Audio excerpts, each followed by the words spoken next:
तो पिछले एपिसोड में आपने देखा कि सैनको लोहे की रेत को इकट्ठा करके उसको पिघाल के लोहे में बदलना चाहता था, पर कम लोग होने की वजह से वो ये काम नहीं कर पाते। तो फिर गांव के लोगों की मदद लेने के लिए सैनको गांव के लोगों के लिए एक नई चीज रोमन बनाता है खाने के लिए।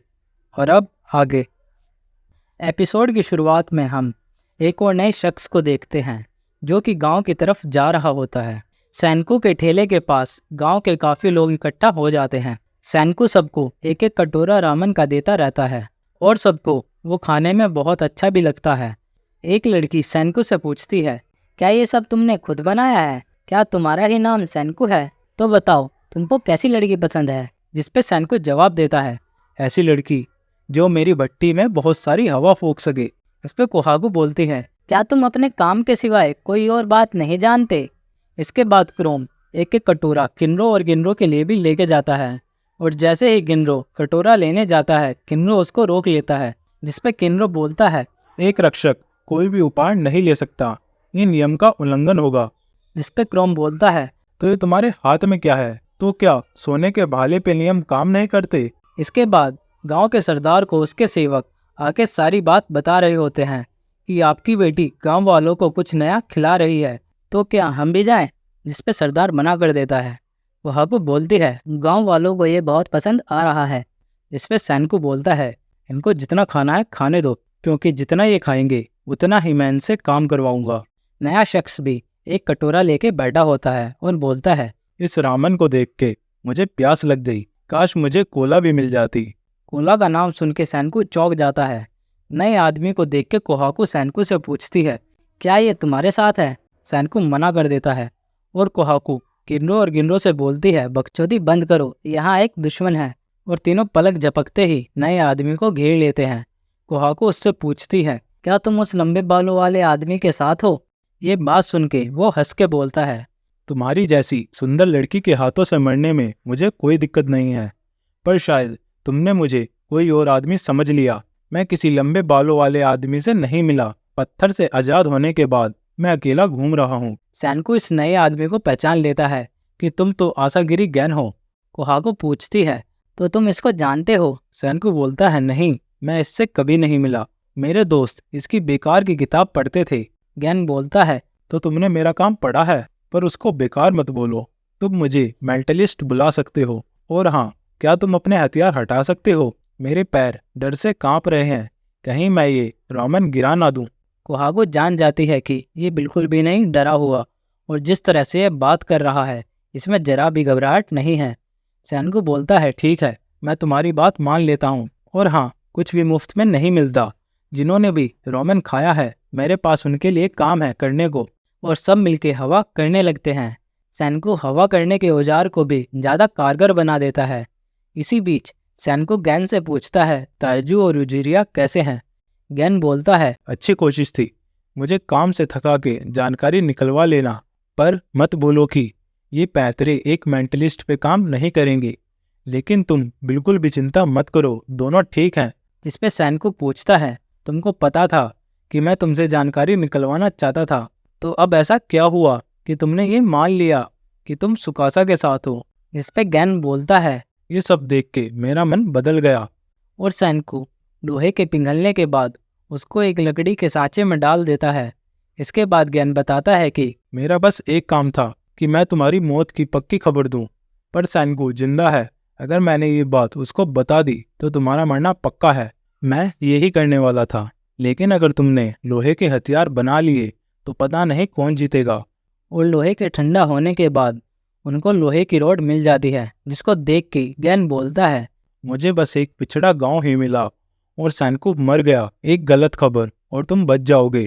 क्या ये तुम्हारे लिए ठीक है? जिसपे सैनको बोलता है, ये शब्द तो मेरे लिए एक मधुर संगीत के जैसे लग रहे हैं। गैन बोलता है, पर मुझे इतना भी भला मत समझना। बस मुझे कुछ सुंदर लड़कियां मिल जाएं तो मैं खुश हो जाऊंगा। मुझे फर्क नहीं पड़ता कि कोई भी जीते, मैं हमेशा जीतने वाले की तरफ रहूंगा।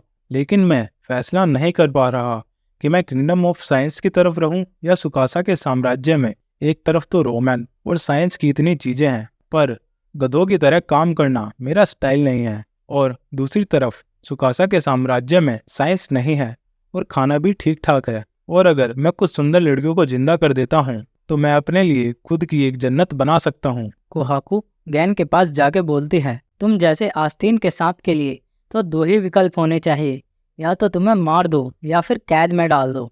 जिसपे सैनको बोलता है, नहीं, अगर ये वापस नहीं गया तो सुकासा इसको ढूंढते हुए यहाँ आ जाएगा और हमारा खेल खत्म।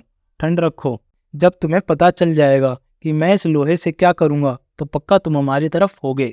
जिसपे गैन बोलता है, क्या तुम इससे कोई तलवार बनाओगे? सैनको जवाब देता है, तुम्हारा जनरेटर के बारे में क्या ख्याल है? गैन चौंक के बोलता है, बकवास बंद करो, तुम ऐसा कर ही नहीं सकते। सैनको झोपड़ी में जाके कॉपर से तार बनाने की सोचता है और उसको इस काम के लिए बिजली की भी जरूरत होती है। तभी मौसम खराब हो जाता है और बिजली चमकने लगती है। क्रोम बोलता है, हम कितने लकी हैं। इस पे सैनको जवाब देता है, ये तो बहुत बुरा है, हम इसके लिए बिल्कुल भी तैयार नहीं हैं। मुझे जनरेटर बनाने के लिए मैग्नेट्स चाहिए, ये आम वाली काम नहीं करेगी। हम लोहे की रोड से बिजली को पकड़ेंगे और साइंस की मदद से हाई पावर की मैग्नेट बनाएंगे, लेकिन हम इस अवसर को नहीं खो सकते। हमको सब कुछ बहुत जल्दी करना होगा।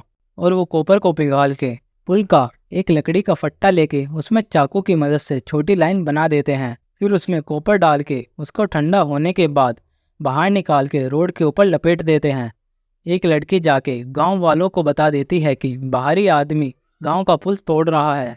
ये सुन के मैग्मा और उसके साथ दो आदमी उनकी तरफ जाने लगते हैं, पर ये देख के सैनको डर जाता है कि अगर हम इनसे लड़े तो ये टाइम हमारे हाथ से निकल जाएगा, तो हमको कुछ और जल्दी सोचना होगा। जिसपे गैन स्वीका से कुछ फूल मंगवाता है और गैन वो फूल लेके मैग्मा के पास जाता है। इसमें मैग्मा पूछता है, तो वो तुम हो जिसने भगवान को गुस्सा दिलाया है? जिसपे गैन जवाब देता है, नहीं, मैं तो उनको शांत कर रहा हूँ। और गैन अपने हाथ की सफाई से फूलों को गायब कर देता है, जिसको देख के वो सब हैरान हो जाते हैं। और मैग्मा अपने आदमियों को लेके वहाँ से चला जाता है।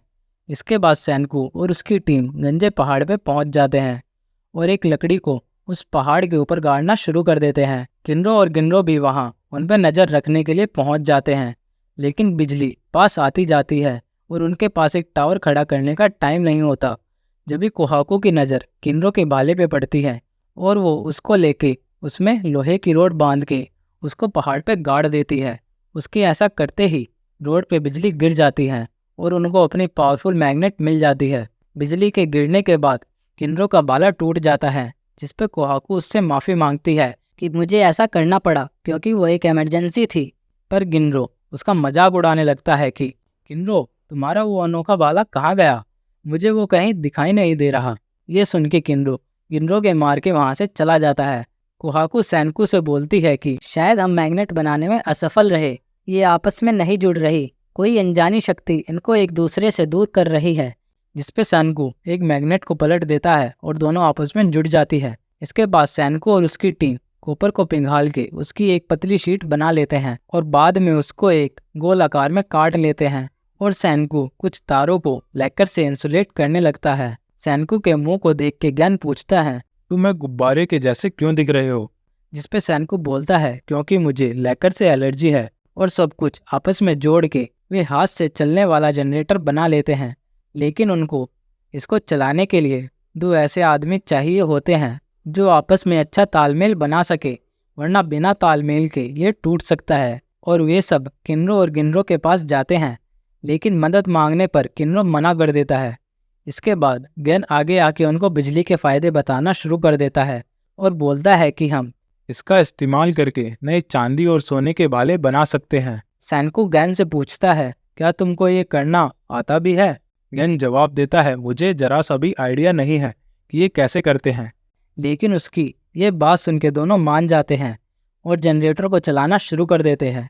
इसके बाद सैनको एक बैम्बू स्ट्रिंग के एलिमेंट को लेके झोपड़ी के ऊपर चला जाता है और क्रोम से पूछता है, क्या तुमको अंधेरे से डर लगता है? क्रोम जवाब देता है, हाँ, क्योंकि अंधेरे में कुछ दिखाई नहीं देता। लेकिन तुम ये क्यों पूछ रहे हो? जिसपे सैनको जवाब देता है, मेरे टाइम में हमने अंधेरे को हरा दिया था और अब हम 3700 साल में दोबारा ये करने वाले हैं। साइंस की ज्योति दोबारा जलेगी और झोपड़ी के ऊपर रोशनी हो जाती है। यहीं पर हमारा एपिसोड खत्म हो जाता है। Thanks for watching and don't forget to subscribe. और मैं मिलता हूँ आपसे नेक्स्ट वीडियो में। जब तक के लिए सायोनारा।